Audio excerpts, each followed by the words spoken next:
반갑습니다. 신사임당의 파워주식입니다. 오늘 간만에 증시가 상승 마감을 했는데요. 오랜만에 보는 양봉이라 많은 분들이 또 긴가민가 하시는 분들도 계시는 것 같습니다.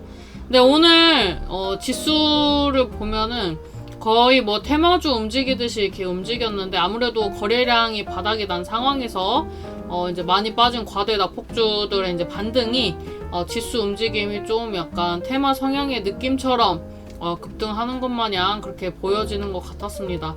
근데 저는 이제 여전히 상방을 보고 있기 때문에 오늘 이제 시장을 이제 어떻게 해석을 하는지에 따라 좀 다르겠지만 어찌됐든 상승을 위한 빌드업이다라고 저는 생각을 합니다. 그리고 이제 제가 꾸준히 유튜브를 시작하면서 추천드렸던 종목이 이제 뭐 재건 관련주, 사우디 관련주 이런 종목들을 이제 자주 말씀드렸습니다. 일정주기 때문에 갈 수밖에 없다라고 말씀을 드렸었는데 오늘장에 히림이 상한가를 갔습니다. 그 다음에 텔레그램에 올려드렸던 신신제약도 이제 상한가를 갔고요. 축하드립니다. 일단 히림 같은 경우에는 제가 시작을 하면서 이제 계속 말씀을 드렸는데, 여기 이제 60선 구간대 지지 받아주면 괜찮다라고 말씀을 드렸습니다. 그 다음에 이제 상방 저항대 이 구간대에서 이제 박스권 움직임이 나오는데, 이제 돌파 시도하면 움직임 괜찮다. 지금 이제 갈만한 종목이 별로 없어서 조심스러운 편이지만 히림 종목 괜찮다라고 말씀을 드렸는데, 오늘 이제 상한가 갔습니다. 제가 오늘 이 텔레그램에도 올려드렸고 유튜브에도 이제 자주 올려드렸었기 때문에 아마 이제 꾸준히 보셨던 분들은 지금 이 종목을 좀 매수를 하셔서 수익이 나셨던 것 같아요. 그래서 이제 보니까 뭐 20 몇 프로 이제 수익이 났다고 하시더라고요. 그래서 이제 히림이 이제 상한가를 갖고, 그 다음에 이제 신신제약. 제가 최근에 그 손목을 좀 다쳐가지고 파스를 좀 많이 샀습니다. 신신파스 한 7개 정도 구매를 했는데 이 얘기를 좀 정답게 이야기를 하면서 또 텔레그램에 올려드렸어요. 이제 미리 올려드릴 수는 없습니다. 왜냐면 요즘 시장이 너무 약간 격변하는 시장이고 갈 것 같은 이슈에도 못 가는 시장이기 때문에 신신제약 같은 경우에는 오늘 이제 거래 들어오는 모양새가 괜찮았습니다. 그 다음에 이제 히림을 제가 분석했던 부분이랑 좀 비슷해가지고 오늘 올려드렸던 부분도 있어요. 제가 이제 7%대부터 얘기를 했는데 오늘 상한가를 갔어요. 갈 줄은 몰랐습니다.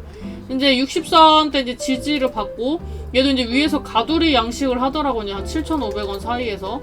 근데 여기에서 지금 이런 플로우가 나와주고 있기 때문에 한번 갈 수도 있겠다라고 생각을 해서 농담 반 진담 반으로 신신제약이 이제 좀 뭐 괜찮다, 파스 사서 가나 했는데 이제 개별 호재 이슈가 있어가지고 이제 상승을 했습니다. 이제 지구는 이제 자전을 하는데, 이제 뭔가 세상이 돌아가는 건 원래 본인 기준으로 보지 않습니까? 그래서 저는 제가 신신파스 사서 이제 갖다 이렇게 농담 삼아서 이제 말씀을 드렸었는데, 일단 이렇게 텔레그램 보면서 매수하신 분들은 이제 축하드립니다. 오늘 이제 종합 주가 지수를 봤을 때 이제 코스피 같은 경우는 이제 꼬리를 달았어요. 이제 마이너스 1%까지 빠졌다가 종가 플러스 1%로 이제 끝났고, 코스닥 같은 경우에도 지금 이제 마이너스 1.75%까지 빠지다가 이제 2.7%까지 이제 상승하고 마감을 했습니다. 아무래도 이제 등락이 더 커져, 이제 종합 지수가. 근데 저는 근데 지금 시장에서 얘네가 간다라는 게 뭐랄까, 이제 이렇게 지수가 이제 뭐 정확하게 간다 이렇게 말할 수는 없어요. 근데 이제 월봉 분위기나 이런 걸 봤을 때 저는 이번 주쯤에는 좀 자리를 잡아줬으면 좋겠다라고 이제 얘기를 좀 자주 했었던 것 같아요. 근데 이제 오늘 기준으로는 이제 푸틴 관련돼서 이슈가 나와가지고 상승을 하는 거기 때문에 푸틴 이슈를 봐야 하는데, 제가 이제 영상 시작하기 전에 푸틴 검색을 했어요. 이제 검색을 하니까 심정지로 심폐소생술 소문 확산되면서 이제 우크라이나 이제 재건이 활발해질 것 같다 이런 이슈 나오면서 이제 히림이나 SY나 이런 애들이 상승을 했는데, 지금 이제 멀쩡한 모습을 공개를 했습니다. 이게 사실 근데 오늘 날짜인지는 또 모르는 거예요. 그리고 이제 심정지가 나와서 이렇게 경련 일으켜서 누워있는 걸 봤다, 이렇게까지 디테일하게 기사를 쓰는 것도 사실 대단합니다. 아무튼 뭐 정보 요원이 어쩌고 저쩌고 하는데 뭐 일단은 멀쩡하게 살아있다. 아침에도 이제 얼핏 제목만 봤을 때는 뭐 죽었다 이렇게 볼 수 있는데 자세히 보면은 이제 산채로 발견이 돼서 눈 뜨고 발견됐다고 이렇게 이제 언어 유희를 좀 하더라고요. 그래서 이제 푸틴은 이제 멀쩡하다. 그래서 지금 이제 이런 이슈로 다시 한번 또 지수가 움직일 수 있다. 근데 뭐 아직 또 뭐랄까 지수 움직임을 봤을 때 저는 이제 이번 주에 찍은 구간이 바닥이라고 생각을 하고 반대 매매도 많이 출회를 했고 그래서 이제는 좀 갔으면 좋겠다라는 좀 개인적인 희망 회로가 있는데 저는 어제도 말씀드렸던 것처럼 빠질 때마다 사면 좋을 것 같아요. 그럼 이제 오늘 쭉 빠진 애들을 이제 한번 보면은 이제 뭐 최근에 상승했던 어제 상승했던 뭐 27% 갔다가 오늘 또 뭐 10몇 프로 빠지고 했는데 뭐 이런 애들 중에 답이 있다라고 저는 생각을 합니다. 뭐 히토류는 뭐 워낙 이슈가 많고 쭉 봤을 때 뭐 휴니드 이런 애들도 사실 움직임이 재밌죠. 방산주로 이제 상승 흐름이 나와주고 있는데 고점 찍고 10,000원대 찍고 9,000원대 찍고 그 밑에서 놀고 있으니까요. 근데 아무래도 일본 분위기가 아직 거래량은 줄었는데 일단 휴니드가 내일 움직인다면 뭐 퍼스텍 이런 애들도 움직이겠죠. 근데 퍼스텍은 지금 뭐 제대로 상승 흐름이 안 나와가지고 뭐 사야지 뭐 이런 느낌은 없는데 스펙코 얘는 뭐 올린 것도 없네. 그래도 이제 수급량 받쳐줬는데 빅텍 괜찮은 것 같아요. 오늘 얘랑 비슷한 차트가 있었는데 위지트였나? 아인디? 신신제약이었나? 얘도 올린 만큼 이제 올렸다가 이제 그만큼 또 뺐죠. 올린 거 다시 빼고 다시 가는 요즘에 이런 게 좀 트렌드여가지고 이런 애들을 좀 눈여겨보고 있습니다. 올린 만큼 뺐다가 간 애가 있었는데 요즘 트렌드거든요. 제가 오늘 장중에도 이렇게 간다고 해도 뭐 말은 못한다 뭐 이런 얘기를 했었는데 아무튼 저런 차트로 상승을 했던 애가 있어요. 올렸다가 물량 소화하고 가는 애가 있는데 아무튼 다시 이제 돌아와서 빅텍 이런 애들도 눈여겨보면 좋을 것 같아요. 근데 이제 빅텍 같은 경우에는 워낙 손을 많이 타가지고 좀 잘 못 가긴 합니다. 그렇다면 뭐 이제 휴니드 이런 걸 봐야겠죠. 뭐 스펙코. 왜냐하면 전쟁이 끝나질 않았어요. 오늘의 반등은 이제 전쟁이 끝났다라고 생각을 해서 이제 움직였다고 봐야 하는데 전쟁은 끝나지 않았습니다.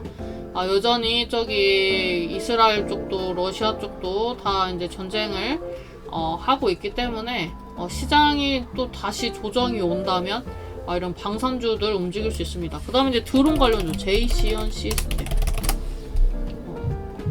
이런 애들도 움직일 수 있겠죠. 보면은 오늘 외국인들은 대부분 다 방산주 샀어요. 물론 이제 저평가가 된 종목들도 샀지만 이런 방산주를 좀 많이 샀습니다. 그 다음에 이제 요즘에 저는 계속 반도체를 보고 있어요. 이미 악재를 많이 반영을 하지 않았나 싶어가지고 개인들도 많이 나간 추세고요. 수급적인 부분은 보면 아무래도 SK 하이닉스가 조금 더 낫네요. 요즘에 SK 하이닉스 리포트도 많이 나옵니다. 삼성전자는 사람들이 다 알만한 기업을 사려고 하는 초보 투자자분들이 많이 그 매수를 하시기 때문에 SK 하이닉스가 좀 상대적으로 괜찮을 수도 있습니다. 그래서 이제 이런 이제 반도체 같은 경우에는 나중에 또 이야기를 풀 때가 오겠지만 지금 이제 반도체는 악재를 많이 거쳤어요. 뭐 이런 뭐 재고적인 뭐 리스크라든지 그 다음에 뭐 경쟁사와의 이슈 그 다음에 뭐 영업이익이라든지 뭐 이런 부분들은 이미 선반영이 됐다라고 생각하고요. 그 다음에 이제 개인 수급들은 이제 빠질 사람은 다 이제 빠져가지고 배터리 쪽으로 빠졌다라고 생각을 합니다. 그래서 이제 좀 반도체 주도 이제 좀 보고 있어요. 대형주가 가면 중소형주 끌어주겠죠. 배터리 움직였을 때처럼. 이제 배터리 얘기가 나와서 말인데 하나 마이크론 이런 애들도 이제 좀 눈에 띄더라고요. 근데 얘 보면은 옛날에 레인보우 로보틱스 이런 애들 생각나거든요. 이때. 근데 이제 한방 갈지 안 갈지는 이제 또 시장이 또 다르니까 모르겠지만 이런 애들 하나 마이크론 이런 애들 또 눈에 띄더라고요. 그 다음에 오늘 이제 뭐 금양이나 뭐 포스코홀딩스 이런 애들도 쭉 봤었는데 뭐 나쁘지 않았습니다. 그 다음에 뭐 덕산 테코피아 좀 안 간 애들 중에선 덕산 테코피아가 좀 괜찮죠.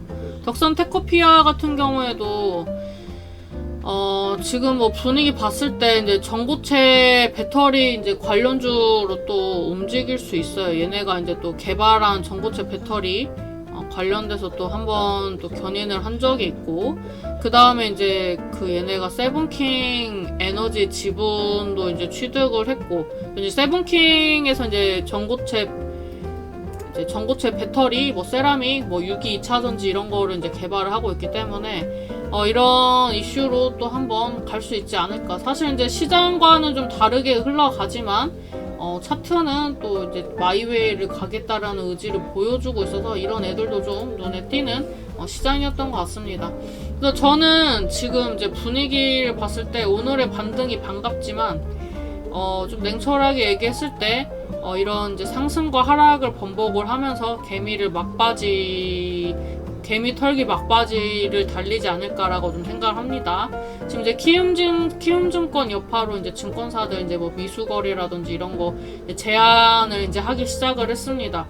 그렇다면 이제 개인들이 이제 가지고 있는 현금으로만 융통을 해야 하는데, 이제 그렇게 흘러가다 보면 이제 주도권을 이제 기관이 잡던지 외국인이 잡던지 이렇게 하면서 이제 견인을 해야 하는 시장을 이제 곧 만나지 않을까 싶어요. 왜냐면 이제 개인들의 자금이 묶여서 이제 못할 때 싸게 사고 이제 고점에서 이제 풀어주겠죠. 그래서 이제 지금 시장은 저는 여전히 긍정적으로 보고 있지만 양봉 매수보다는 여전히 음봉 매수의 기회가 있을 것이다. 그래서 이제 빠질 때마다 사셔서 이제 좀 미래를 도모하는 그런 이제 시즌이라고 좀 생각을 해주셨으면 좋겠습니다.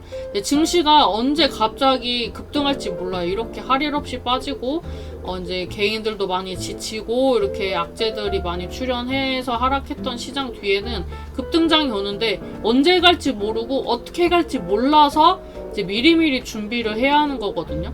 그래서 저는 이제 지금 그런 준비를 할 수 있는 좋은 시기라고 생각을 하기 때문에 여러분들도 좀 비관적인 생각은 버려두시고 조금 더 긍정적인 마음으로 어떤 종목을 담아볼지 좀 고민을 하시면서 증시를 즐겨보시길 바라겠습니다. 감사합니다.